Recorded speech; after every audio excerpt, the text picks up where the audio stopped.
Então, hoje a gente vai dar continuidade à nossa aula de sistema nervoso, né? E a gente vai estar falando um pouquinho hoje sobre sistema nervoso periférico. Opa.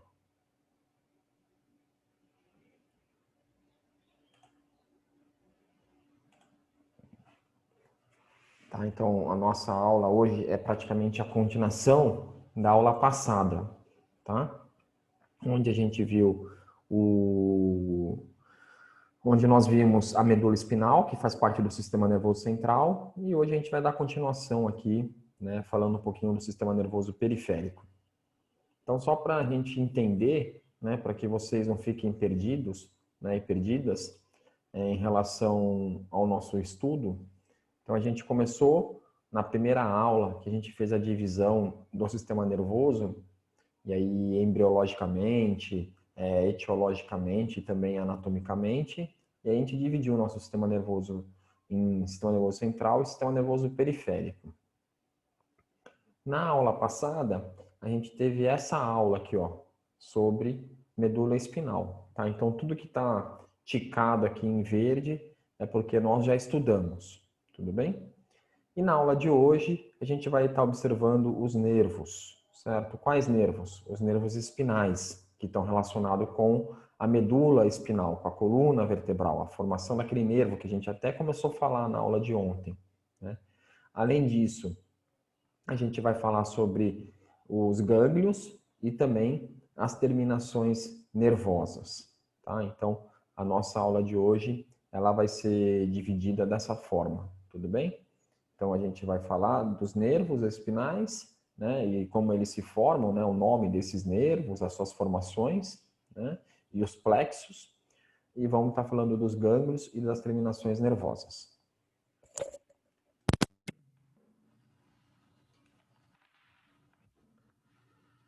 Então, o que é o sistema nervoso periférico, né? Como que a gente define, né, o sistema nervoso periférico, né?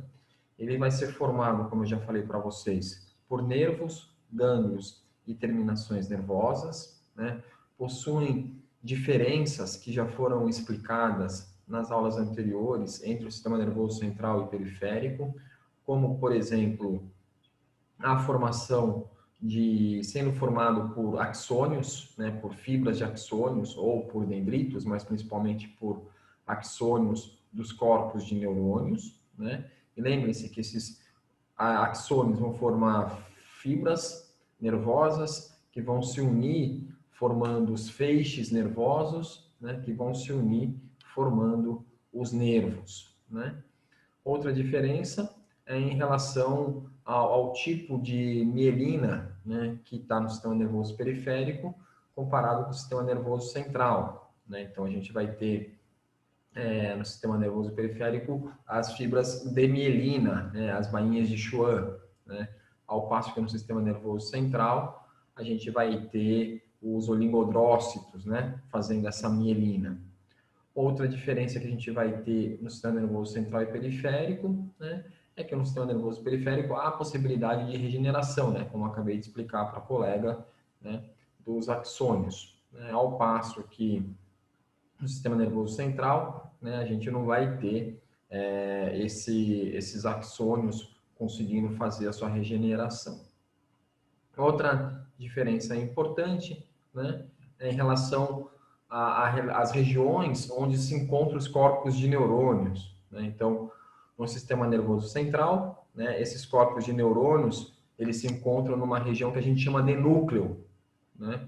Ao passo que esse conjunto de corpos de neurônios que está fora do sistema nervoso central, portanto, muitas das vezes no sistema nervoso periférico, a gente chama de gânglios, tá?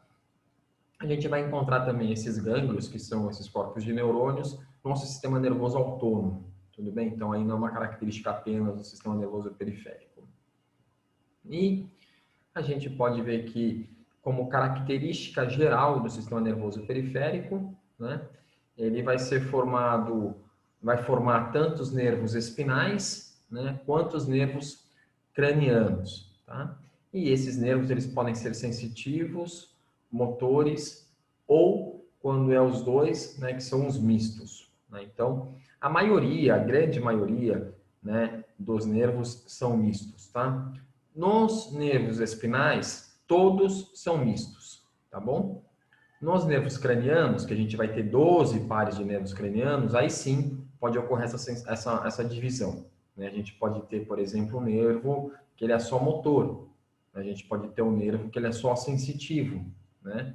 E a gente pode também ter nervos que são os dois, tá? Então, a gente vai estar falando sobre os nervos cranianos numa próxima aula. Então, e vale lembrar que no final desse axônio, né, ele vai se expandir, né, ele vai ter umas expansões assim como se fossem dedos no final dessa fibra, né, que nós chamamos de terminações nervosas, né? Então, essas terminações nervosas é justamente as terminações que vão estar relacionadas ali com os receptores, né? Pode ser na pele, pode ser no músculo, pode ser no órgão, né? Então na cápsula, né? Então eles vão estar relacionados com, com estímulo, né? Que a gente vai receber nas fibras aferentes. Então, como eu já disse para vocês, né? Todos os nervos espinais são mistos, né? Então vou apresentar tanto fibras nervosas sensitivas quanto motoras. Então, fibras aferentes, né? Mais uma vez, e fibras eferentes. Esse slide aqui a gente já viu na aula de ontem, nessa imagem, só para a gente relembrar. Então, a formação do nervo espinal, a gente vai ter os filamentos radiculares anterior, né, que são motores, que vão se unir formando a raiz anterior. Posteriormente, a gente vai ter os filamentos radiculares posteriores, que vão se unir formando a raiz posterior. Lá na raiz posterior, a gente vai ter o conjunto de corpos de neurônios, né, sensitivos, que é o gânglio espinal sensitivo posterior, né? E aí, quando a gente vai ter a união da raiz anterior com a união da raiz posterior, nós vamos ter o nervo espinal, né? E esse nervo espinal, por sua vez, né, mede de 1 a 2 centímetros, ele não é grande, como eu já expliquei, e aí ele vai se ramificar no ramo posterior e no ramo anterior, né? Os nervos que nós vamos estar aprendendo hoje, estudando hoje, são os ramos anteriores, tá? Então, os nervos que formam os plexos vertebrais, né? Tanto cervical, quanto braquial, quanto o plexo lombosacral, e também os nervos intercostais e o nervo subcostal, né? Eles são formados pelos ramos anteriores dos nervos espinais. E aqui a gente vê a relação também, né, desse nervo espinal, né, com o sistema nervoso autônomo, né, simpático, e inclusive a gente vê uns ramos aqui que é justamente que também vai ter fibras simpática e parasimpática passando, né, por esses ramos, tá? Por esse nervo, tudo bem? E aí a gente vai lembrar que na medula espinal, na região posterior, na coluna posterior é mais sensitiva, na coluna anterior é motor e na coluna lateral vai ser simpática.